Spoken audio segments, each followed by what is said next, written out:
Entonces, se supone que ahora, en este caso, en lo siguiente, a lo que corresponde con la parte de álgebra lineal, que son espacios vectoriales y bases, en tu contenido, evidentemente hacen referencia a funciones, límites y continuidad. Sin embargo, como yo estoy arrancando contigo, pues evidentemente quiero arrancar del comienzo, de la base, porque dicho sea paso, en tu caso van a trabajar límites de funciones, continuidad con funciones y derivadas con funciones. Entonces, se supone que ahora, primero que nada, la pregunta es, matemáticamente hablando, ¿qué será una función? Matemáticamente hablando, ¿qué es una función? Eh,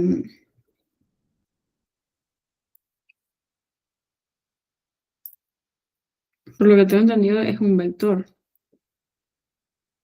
No necesariamente. ¿no? No Ahora, necesariamente. ahora, no necesariamente.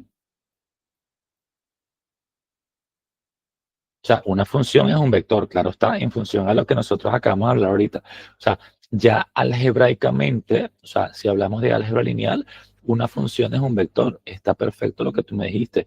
Una función es un vector. Pero ahora tu contenido brinca ya directamente porque una función, o sea, y si me pones más abstracto, cosa que me gusta y me sale fácil, una función que sea biyectiva, porque otro tipo de funciones no lo cumple, ¿sí? Que sea biyectiva y sobre todo para que pueda conmutar. Entonces, ahora el punto es, ahora en este caso, que si yo hablo de funciones, una función de un tipo, ella es un vector, sí, pero ya tu material lo orienta directamente a lo que es la parte algebraica de cálculo, ¿sí? Claro. Entonces, ahora, al comienzo del todo, la pregunta es, ¿qué será una función en cálculo?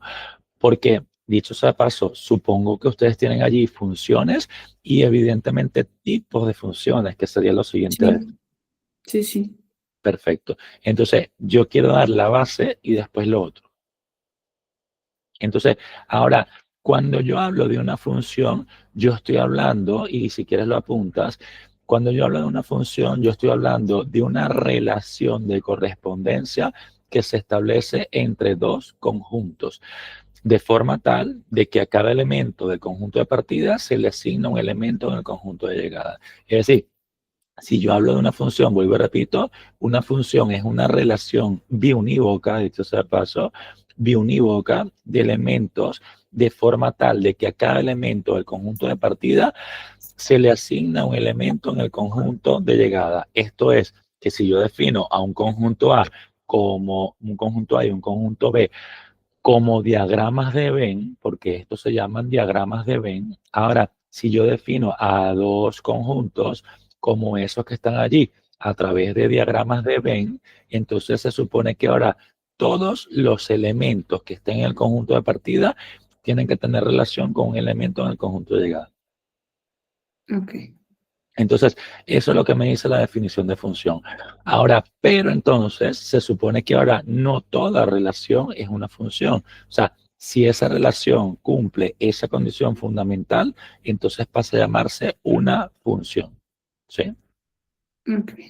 Ok, pero entonces se supone que ahora, evidentemente, el punto es, ahora que dependiendo del tipo de función, también voy a hablar de los tipos de función que existen. O sea, antes de caer en la, bueno, mejor dicho, la clasificación de las funciones. Es decir, se supone que ahora, una vez que yo te hablo de las funciones, ahora hay una clasificación de las funciones que deduzco que también te entra a ti. Ahora, la clasificación de las funciones y en función a lo que corresponde con los elementos. Porque ahora, si yo hablo de una función, si ya yo la establezco a ella como una función bien definida, porque vuelvo y repito, una función es una relación de correspondencia, de forma tal de que cada elemento del conjunto de partida le asigna un elemento en el conjunto de llegada. Pero ahora, es como cuando ustedes hablan conmigo por WhatsApp, ustedes o tus papás o quien sea, pero ustedes hasta que no me ven no saben quién soy. Claro.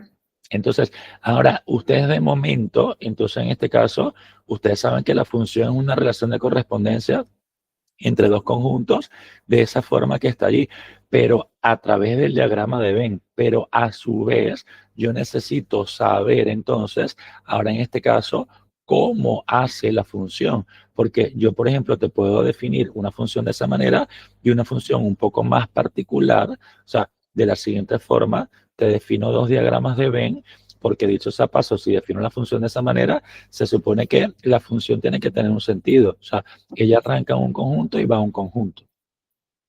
Sí, Es decir, si te das cuenta, los elementos de A están orientados hacia B, con lo cual entonces se supone que ahora eso es una función que ella va desde A hasta B. ¿Sí? sí, Ok, entonces esa función en particular, ella va desde A hasta B. Ah, pues entonces ahora, pero tiene términos generales, genéricos, pero yo no sé cómo va la asignación. Es decir, si yo tengo, por ejemplo, ahora otra función que vamos a poner otros conjuntos, porque no necesariamente nos tenemos que encasillar entre A y B. Ahora, si tengo un conjunto C y un conjunto D, y el conjunto C resulta que él es 1, 2 y 4, y luego tengo ahora en este caso un conjunto que sea ahora aquí 2 tengo al 3 y tengo al 5, y agarro y digo, pues al 1 le asigno al 2, al 2 le asigno al 3 y al 4 le asigno al 5, entonces visualmente ya yo tengo una función, porque a cada elemento del conjunto de partida se le asigna un elemento en el conjunto de llegada. ¿Sí? sí, Pero entonces el punto es, ahora se supone que esta función, ella es una función que ella va desde C hasta D. O sea, esa función ella va de C a D. Pero ahora se supone que lo que dice el diagrama de Venn, yo tengo que encontrar una forma que me asigne a los términos. Entonces, se supone que ahora, en este caso, la pregunta es, ¿qué es lo que está pasando con los términos? Fíjate, al 1 lo mando al 2, al 2 lo mando al 3 y al 4 al 5. Es decir, él está incrementando en 1. Ah, pues entonces ahora se supone que una vez que yo lo tengo así, evidentemente el punto es que yo tengo una función bien definida que se llama así, una función bien definida que me indica cómo van los términos. Es decir, yo tengo una función, repito, bien definida que me indica cómo van los términos. O sea, ya vi a Fernando, ya hablé con Fernando, ya Fernando lo tengo bien definido, porque ya lo he visto, ya he hablado con él. ¿Sí? sí, Entonces, lo mismo pasa aquí. Ahora, si yo tengo una función bien definida, es porque tengo una forma en que se van a denotar los elementos. O sea, para cualquier elemento, porque recuerda que esto trabaja para todo R. ¿Sí? Ok, entonces se supone que ahora a eso es lo que se llama una función bien definida. Ah, pues entonces ahora, una vez que ya yo tengo una función bien definida, ahora también entra lo que son los elementos antes de pasar a la clasificación de una función. Porque fíjate, ahora el elemento que corresponde con el conjunto C, se supone que ahora él es el que pasa a llamarse conjunto de partida. Es decir, esto que está aquí representa en las funciones el conjunto de partida. Mientras que entonces en el caso del conjunto D, él pasa a llamarse ahora aquí conjunto de llegada. Es decir, esto que está aquí, entonces se supone que ahora él va a ser el conjunto de llegada. ¿Sí? sí. Ok, pero entonces el conjunto de partida en las funciones y el conjunto de llegada en las funciones, ellos tienen una forma de denotarse. ¿Cómo se le llama al conjunto de partida? O sea, o mejor dicho, ahora cuando yo hablo del conjunto de partida, ahora cómo se le denotan a todos los elementos que pertenecen al conjunto de partida.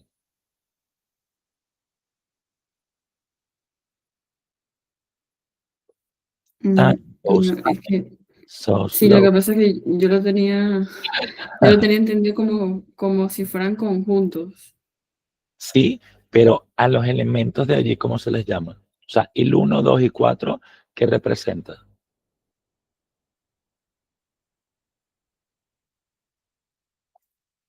O sea, si yo hablo del conjunto A, el conjunto C, perdón, los elementos del conjunto C, ¿qué representan?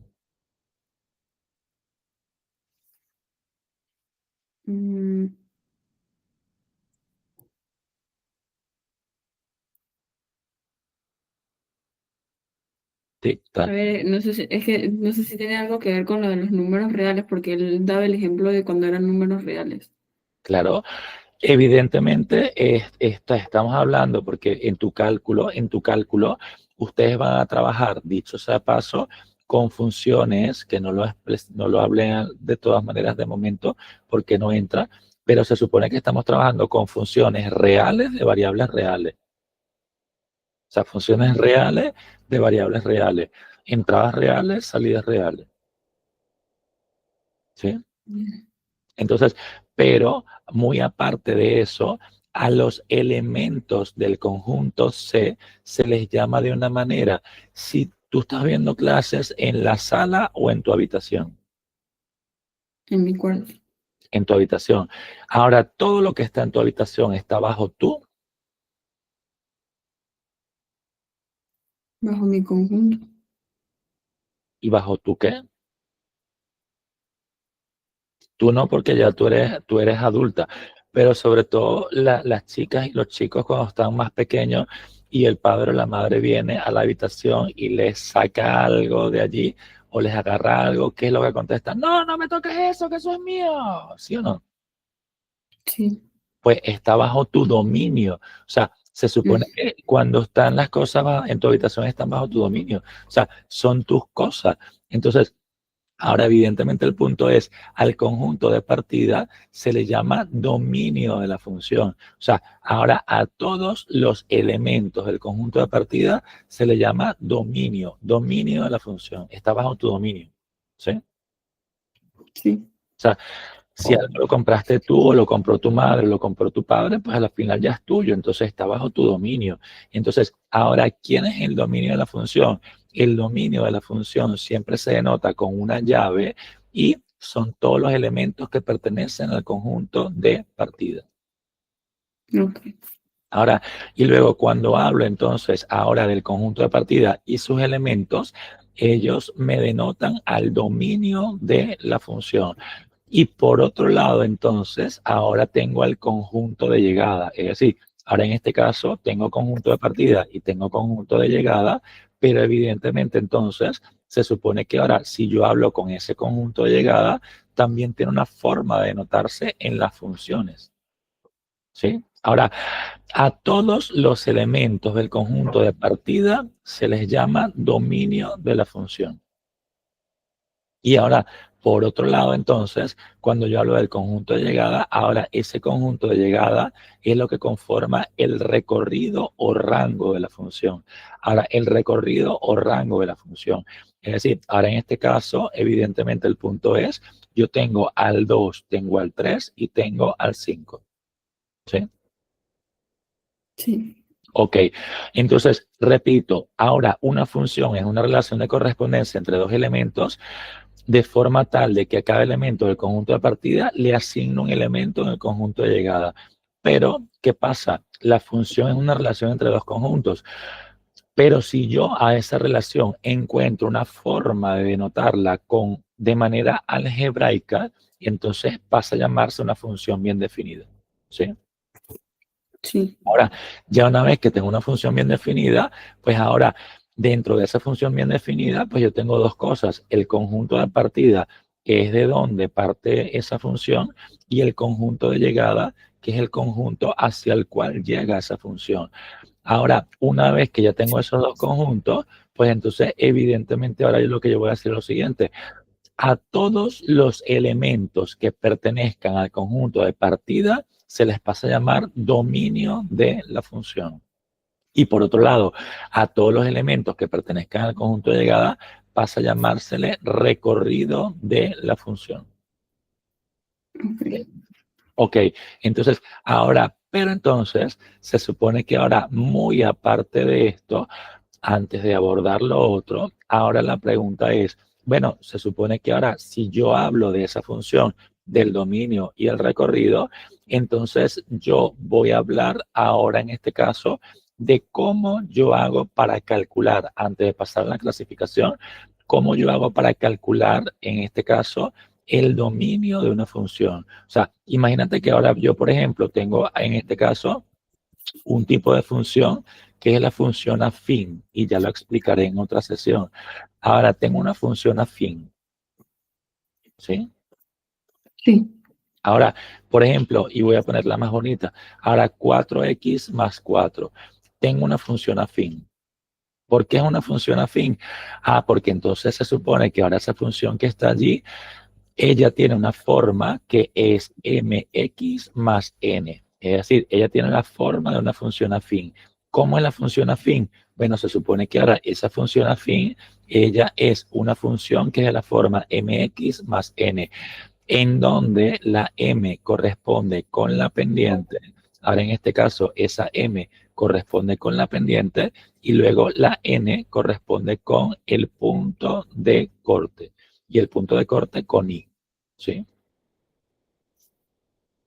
Ahora, ¿qué es lo que va a pasar? Bueno, se supone que ahora ya tengo la función afín pendiente, punto de corte con i, pero entonces, ahora yo a ella, lo primero que ustedes hacen en las funciones es justamente calcularle el dominio a la función y calcular el recorrido de la función.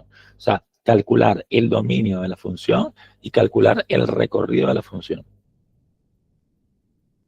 ¿Sí? Sí. Ok, entonces ahora la pregunta es, ¿el dominio quién es lo que dije que era? Los reales. Exactamente.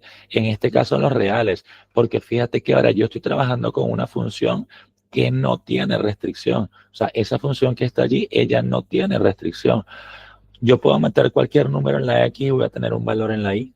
O sea, porque recuerda que toda función yo la puedo expresar a ella, toda función yo la puedo expresar como f de x igual a y. Siempre puedo expresar una función como f de x igual a y. Entonces, yo le doy un valor a la X y obtengo un valor en la Y. Entonces, yo Ujú. puedo meter cualquier número real. Pero entonces, ahora eso es para calcular el dominio. Pero ahora, si yo quiero calcular entonces al recorrido, ¿qué será lo que yo hago allí?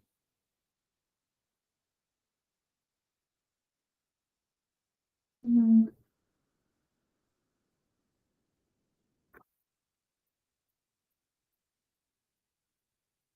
¿Qué haré? A ver si el recorrido. ¿Qué haré para calcular el recorrido?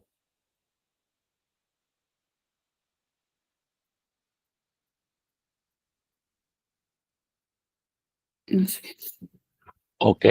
Ahora, para calcular el recorrido de la función, se supone que ahora, evidentemente, entonces, y lo voy a seguir en el orden lógico, como siempre damos la parte de funciones. Ahora, se supone que ahora para calcular el recorrido, yo necesito saber qué valores va a asumir la variable i. Ahora, porque el recorrido es el conjunto de llegada, entonces se supone que ahora mi función f de x, esa función f de x, que ella es 4x más 4, yo la puedo cambiar a ella, en este caso yo la puedo cambiar a ella como i igual a 4x más 4. Ah, ¿Sí? sí, es verdad. Y después la I la intercambias por la X, ¿no? Evidentemente. Ya, Entonces, ahora sí me ahora, acordé. pero no tan directo, no tan directo. Entonces, ahora, ¿cómo yo hago para cambiar para calcular el recorrido? Algo parecido a lo que tú me estás diciendo. Yo voy a calcular a la inversa de la función, ¿sí? A la inversa de la función.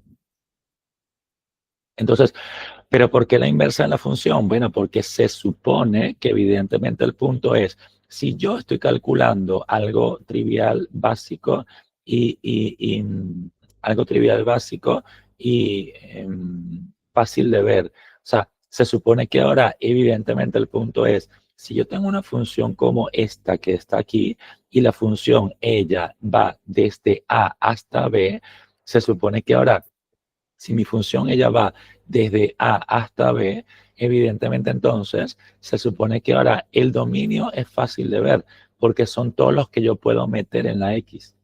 ¿Sí? Sí, ¿Sí?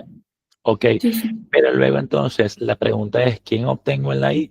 Bueno, yo para saber quién obtengo en la Y, hago a la inversa de la función y cambian los conjuntos, evidentemente, Y ahora lo que voy a calcular es el dominio de la inversa que pasa a ser el recorrido de la función original.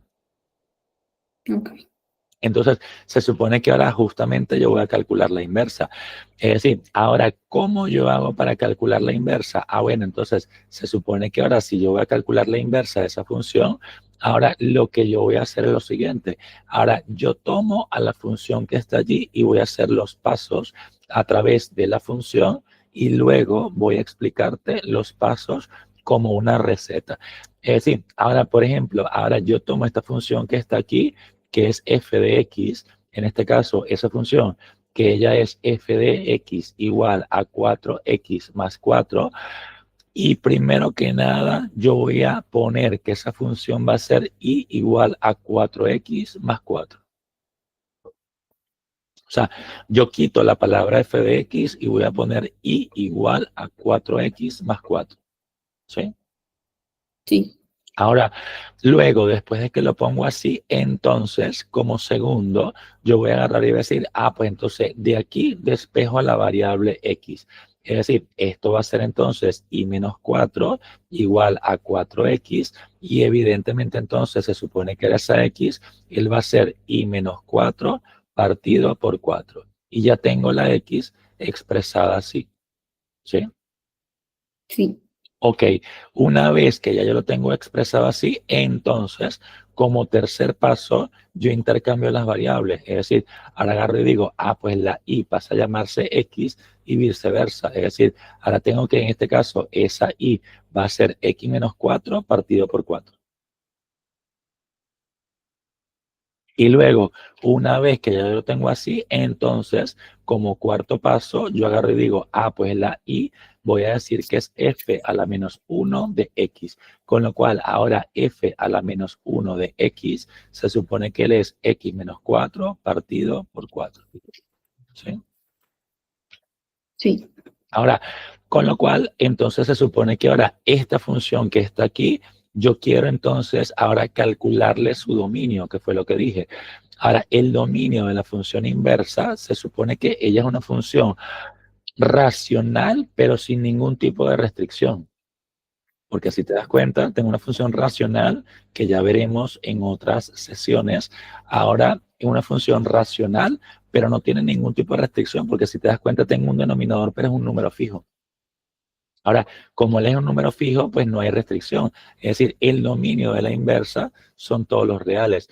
Pero entonces, el punto clave es, ahora, como el dominio de la función original se supone que son todos los reales, eso quiere decir entonces que el recorrido de la función original, evidentemente también van a ser todos los reales.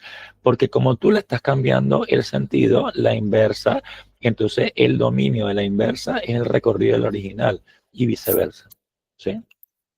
Sí. Entonces, pasos para calcular la inversa. Ahora, ¿cuáles son los pasos para calcular la inversa? Ah, bueno, primero que nada, como primer paso, evidentemente, entonces yo agarro y digo f de x, L es igual a y. Luego, como segundo paso, entonces yo agarro y de esa ecuación voy a despejar a la variable x. Es decir, de aquí despejo a la variable x. ¿Sí?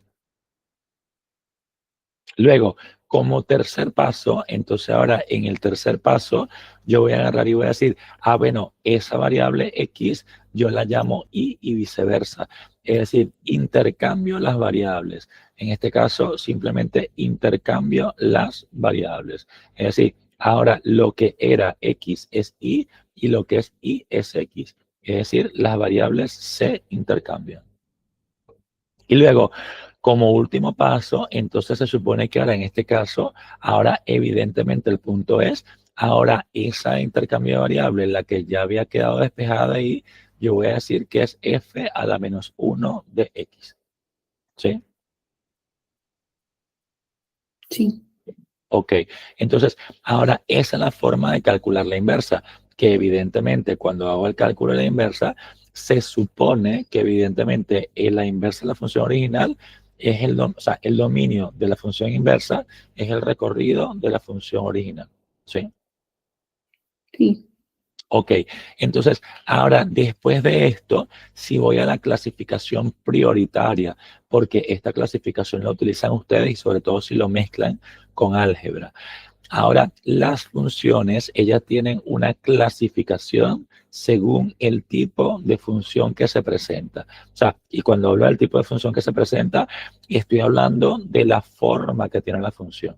Entonces, ahora, se supone que ahora mi clasificación en función, que lo hacen comúnmente no con funciones, sino con diagrama de Venn, ahora las clasificaciones de las funciones, la prioritaria, las prioritarias son estas. Es decir, porque luego lo utilizan en álgebra lineal.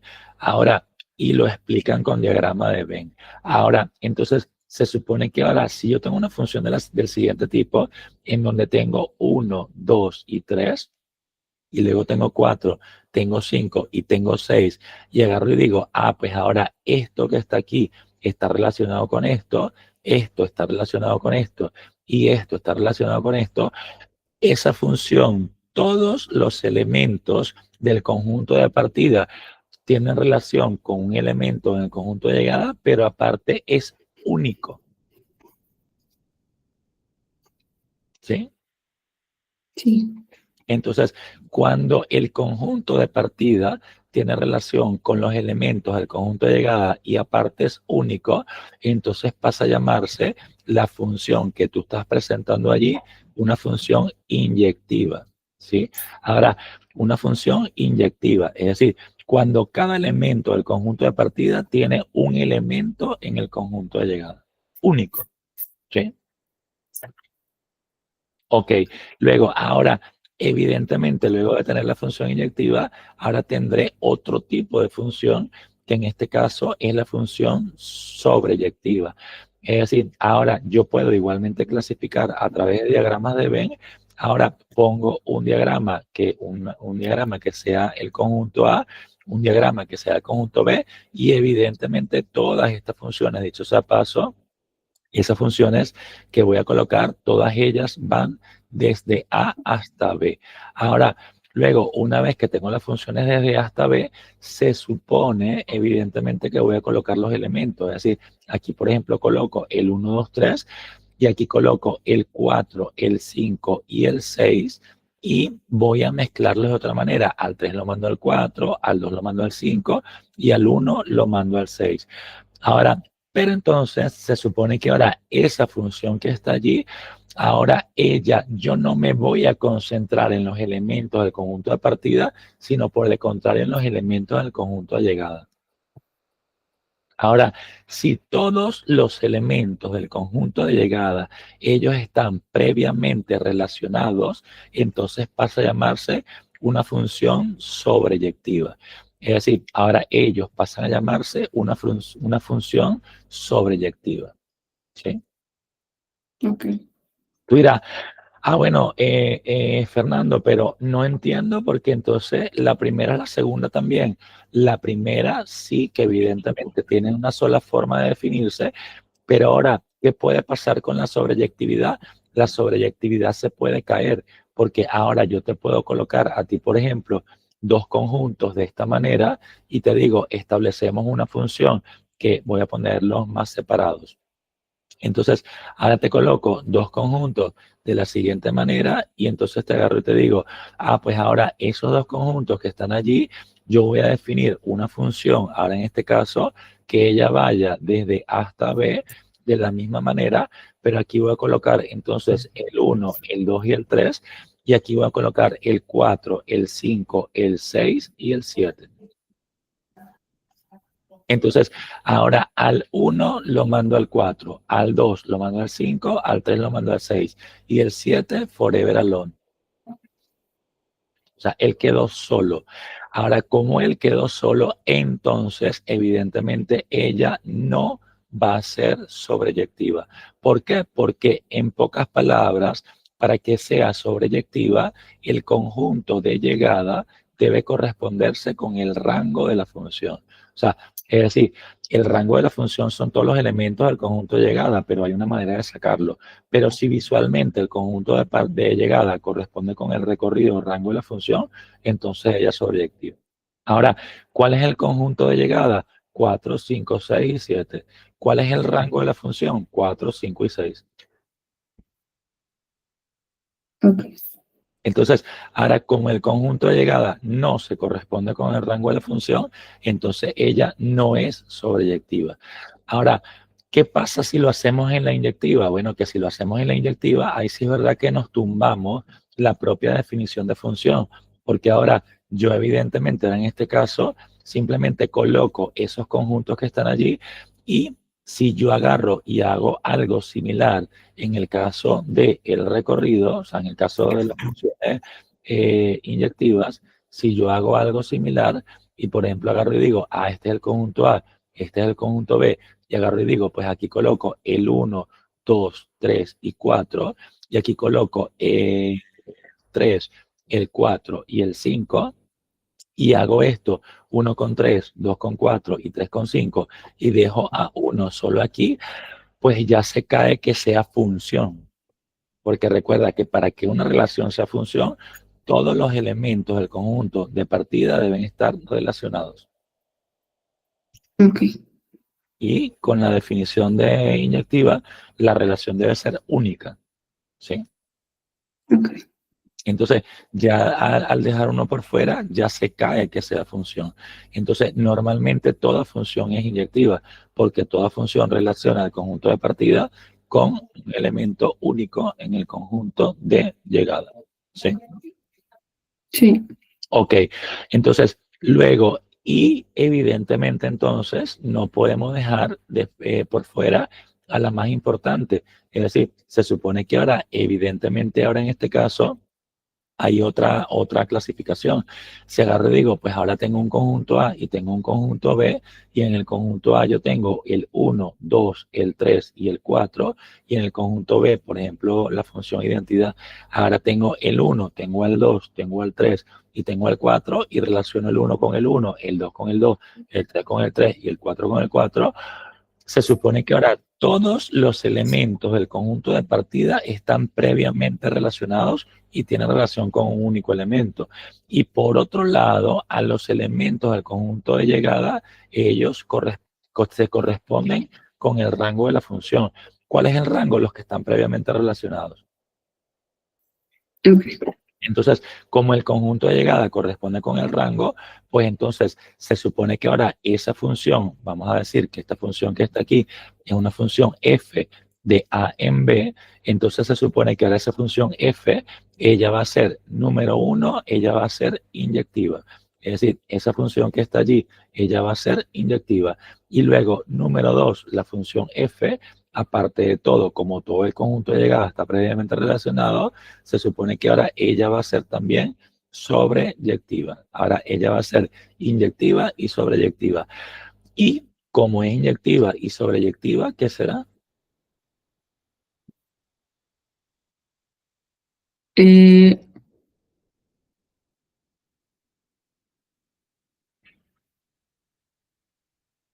Biyectiva, ¿sí? Ahora, como pero es biyectiva no es la que está arriba.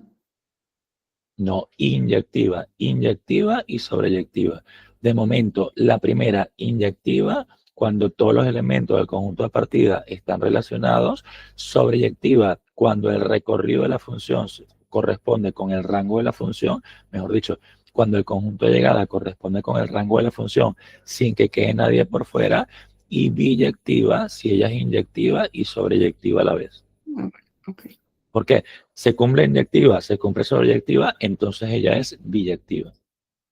Es decir, en pocas palabras, una función va a ser biyectiva siempre y cuando, entonces, aparte de todo, ella va a ser biyectiva siempre y cuando ella sea número 1 inyectiva. Se supone que ahora número 1 ella sea evidentemente en este caso inyectiva y luego número 2 entonces ella sea sobreyectiva. ¿Sí? Ok. ¿Sí? Sí. Ok, entonces, ahora esa es la clasificación prioritaria de las funciones. Pero entonces se supone que ahora, después de la clasificación, yo tendría los tipos de funciones. Entonces, ahora, ¿qué pasa con los tipos de funciones? que ya si eso, en tal caso, pues lo hago en otro video. Ahora yo tengo los tipos de funciones, porque fíjate que ahora yo a grosso modo hablé de la función afín para explicar el tema de el dominio y el recorrido, pero tengo tipos de función, porque no todas las funciones son del mismo tipo. O sea, yo voy a tener funciones que van a ser funciones lineales, funciones que van a ser funciones afín, funciones que van a ser funciones cuadráticas, funciones trigonométricas, funciones exponenciales, y dependiendo del tipo de función, entonces se supone que ahora evidentemente va a pasar algo con la gráfica y por ende con el dominio y el recorrido de esa función. ¿Sí? Ok. Ok, entonces, de momento, en el caso de la clasificación prioritaria y las funciones básicas, paro esa sesión allí y explico los tipos de función en la otra sesión. ¿Sí?